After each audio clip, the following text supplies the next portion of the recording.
జానారెడ్డి గారు 2 పనులు చేశారు. ఒకటి అజ్ఞాతంలో ఉన్న మిమ్మల్ని అరెస్ట్ చేయకుండా కాపాడారు, ప్లస్ మీకు ఒక ఆర్థికంగా డబ్బులు ఇచ్చి మిమ్మల్ని అంటే నేను కూడా ఏం చేయలేనని చేతులెత్తారు.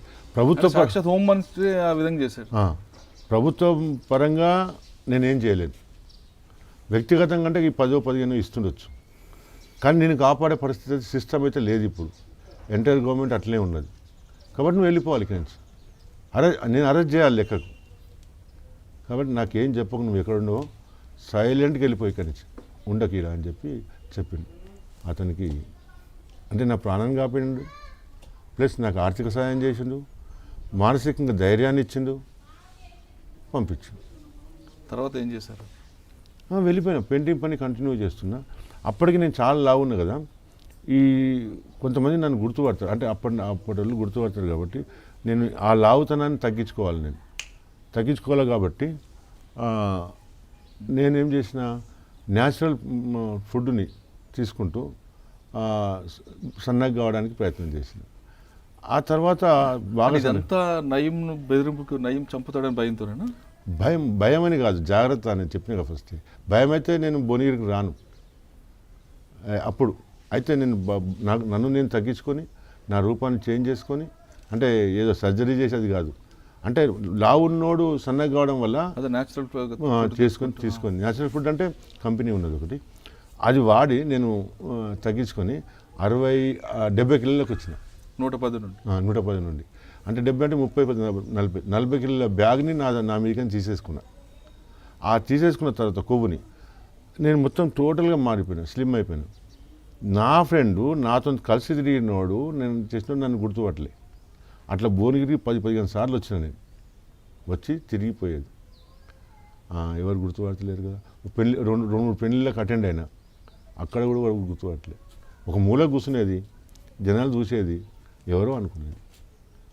అక్కడ లాస్ట్కు బయటకు వస్తున్న రోజు కూడా, అంటే నేను అజ్ఞాత వాసం వీడి బయటకు వస్తున్న రోజు కూడా చాలామందిని గెలిస్తే దగ్గర పోయిన కూడా గుర్తుపట్టలేదు నేను.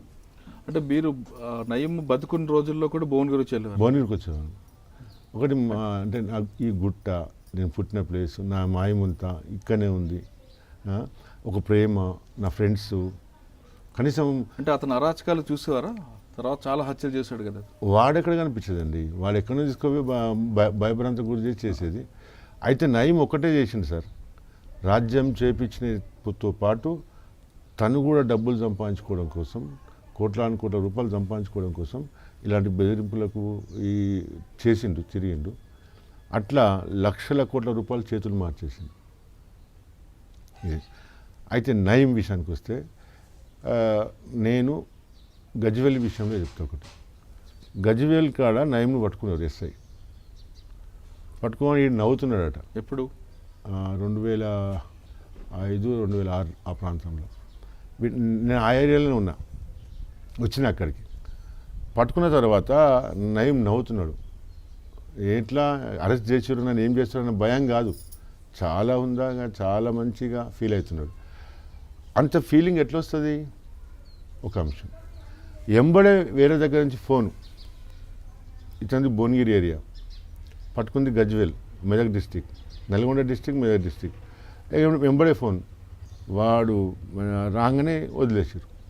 వదిలేని వాడు ఆ ఎస్ఐ ముంగట గల్లా ఎగిరేసుకుంటా వస్తుంటే ఆ ఎస్ఐ పరిస్థితి ఏంది? అంటే ఎవ్వరు వాడిని ఆపరేట్ చేస్తున్నాడు అప్పుడు?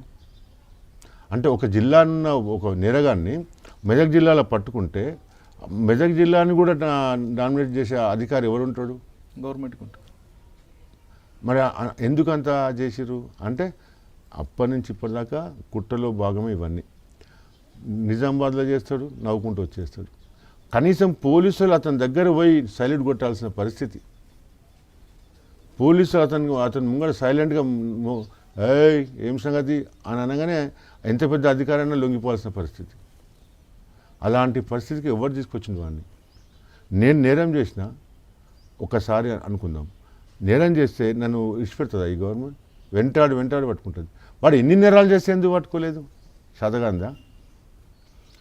అంటే నయీం ఎన్కౌంటర్ అన్న విషయం మీకు ఎప్పుడు తెలిసింది? అయిన రోజే తెలిసింది, టీవీలో వస్తూనే ఉంది కదా. అంటే అప్పుడు ఈ స్టేట్లో ఉన్నారా, వేరే స్టేట్లో? వేరే దగ్గర ఉన్నా. తెలియగానే ఏమనుకున్నారు?